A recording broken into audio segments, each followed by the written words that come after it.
अत्यंत महत्वपूर्ण इस देश का जो विभाग, आज आसाम में बाढ़ आई है और इसी स्थिति में हम नॉर्थ ईस्ट रीजन की डेवलपमेंट के ऊपर चर्चा कर रहे हैं, उसके ग्रांट के ऊपर चर्चा कर रहे हैं।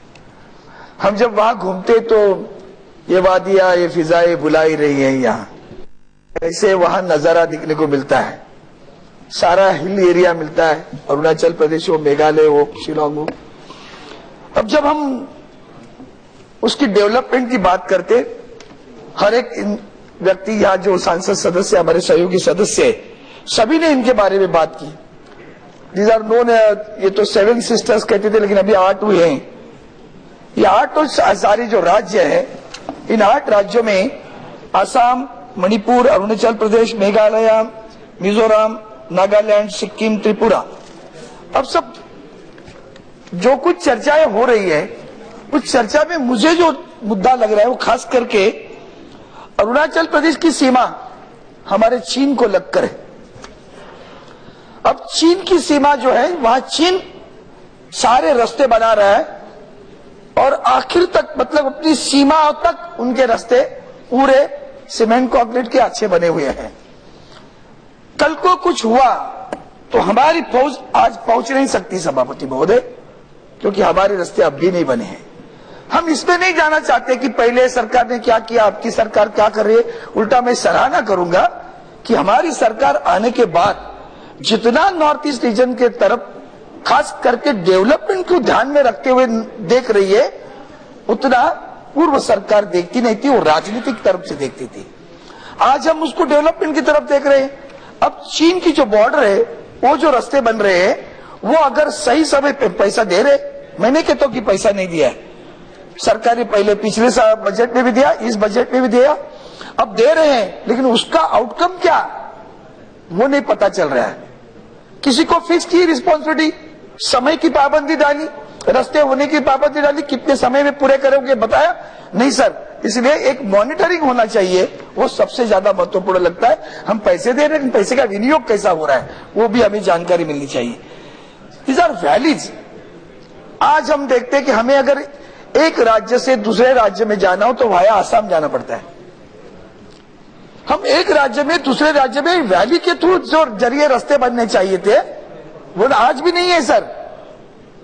ध्यान वहां आकर्षित करो कि हमारे रास्ते वहां से जाए, नई रस्सी, खास करके जो बॉर्डर, इनका जो border road task force military ने बनाया हुआ है। अब उनके पास डिफेंस के साथ बात करोगे ना सर, तो पता चलेगा कि वहां के रास्ते बनाने में कितने समय से वो प्रयास कर रहे हैं। नहीं हो रहे सर, आज भी नहीं हो रहे।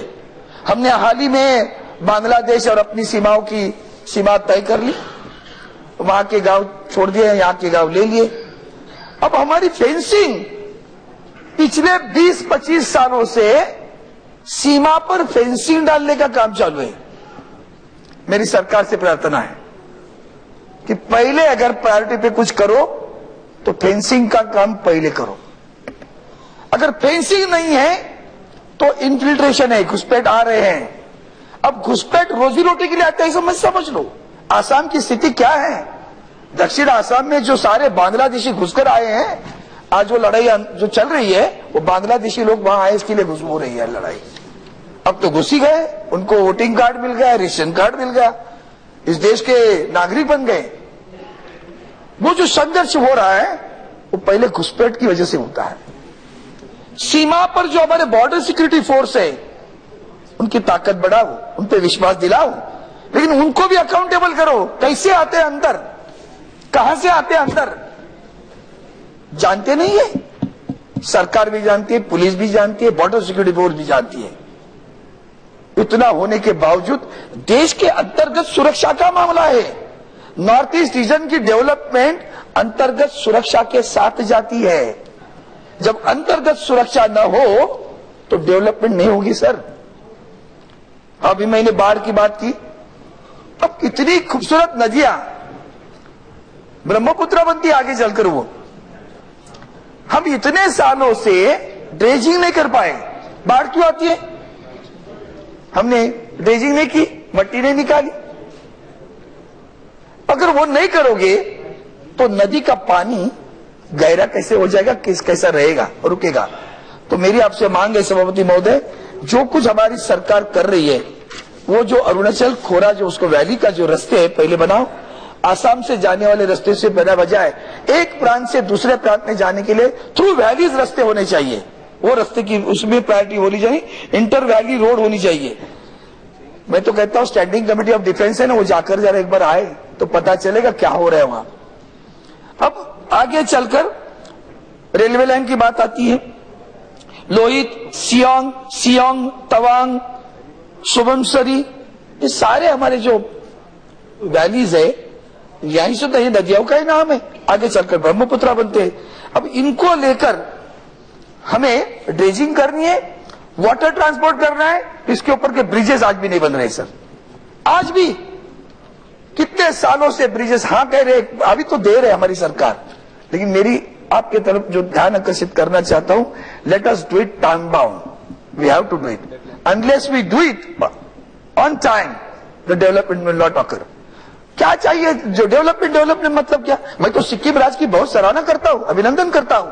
ऑर्गेनिक फार्मिंग, दुनिया जा रही केमिकल फर्टिलाइजर्स के लिए, एक राज्य हमारा ऑर्गेनिक फार्मिंग करता है, पूरा राज्य सारे देश को बताता है कि क्या करना चाहिए। सर कल मैंने यही हमारे दुष्यंत चौटाला जी बैठे थे, वो कहने लगे केमिकल फर्टिलाइजर्स और जो इनोवेशंस आ रहे उसमें हमने बीटी कॉटन की सीड निकाली। शुरू में तो अच्छा आया बीटी कॉटन, अब जब कुछ रोग आ गया, अब उसका प्रभाव जब हुआ तो बीटी कॉटन नहीं जिंदा रहा। हमारा जो पुराना गांव वाला जो पुरानी खेती की जो स्टाइल थी वो जिंदा रहा। गोबर की खेती, जानवर कहाँ है, गोबर कहाँ से मिलेगा? कभी तो लगता है बच्चों को बाद में बताना पड़े, इसे बैल कहते हैं, इसे गाय कहते हैं, सब मशीनाइज हो रहे ना, एंकर कहाँ है तो पता ही नहीं चलेगा। तो इसके ऊपर भी जब डेवलपमेंट की बात आती है, ये ऑर्गेनिक फार्मिंग कर रहे, जमीन, पानी, जो बारिश का पानी आ रहा है, टेक्नोलॉजी, मेरे दोस्त अभी राम नायडू ने कहा बीएसएल के टावर्स, मैं तो कहता हूं आपका जो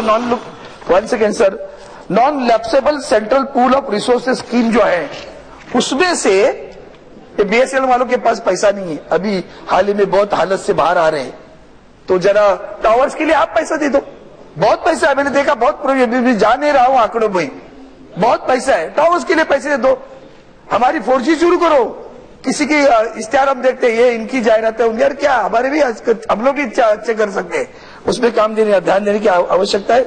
सभापति महोदय, मैंने ड्रेजिंग की बात की, उसी तरह से इन्फिल्ट्रेशन के बारे में बात की है। बंडखोर जो हो रहे हैं वो तो छोड़ो, उससे कुछ नहीं होता, लेकिन ये जो घुसपैठ आते हैं वो उनके साथ में ड्रग्स, जाली नोट, शस्त्र, बम के जो चाहिए वो सारी चीजें लेकर अंदर आ रहे हैं। तो भारत की चीन, चाइना और बांग्लादेश की सीमा सील करने का प्रावधान पहले करे, सबसे टॉप प्रायोरिटी में कौन सा काम करोगे वो करे। वाटर ट्रांसपोर्ट, ब्रिजेस, ये सारी चीजें हम करते रहेंगे। तो उसके बाद में एक और मांग करता हूं सभापति महोदय, हम यूनिवर्सिटीज करते हैं, मेरी कौम तो हमारी वहां से, हम इसमें से एक स्पोर्ट्स यूनिवर्सिटी तैयार करें। अच्छे खेलते हैं वहां, हॉकी, फुटबॉल, बॉक्सिंग, ये वहां के प्यारे खेल है क्रिकेट के बजाय भी, तो क्यों ना हम सोचे कि एक स्पोर्ट्स यूनिवर्सिटी तैयार करें, ताकि नॉर्थ ईस्ट के हमारे बच्चे दुनिया भर में, खास करके आर्चरी, तीर कमान जो चलाने में मास्टर्स है, उसके ऊपर अगर हम ध्यान दें, we should create a sports university in the northeastern region so that our children will get a chance. Tourism तो सभी ने बताया, हम भी वही कह रहे कि 13 monasteries है, I think around 13 big monasteries are there in the northeast region which can be used for a tourism. All over the world people will come to see that Buddhist, वो सारी चीजें।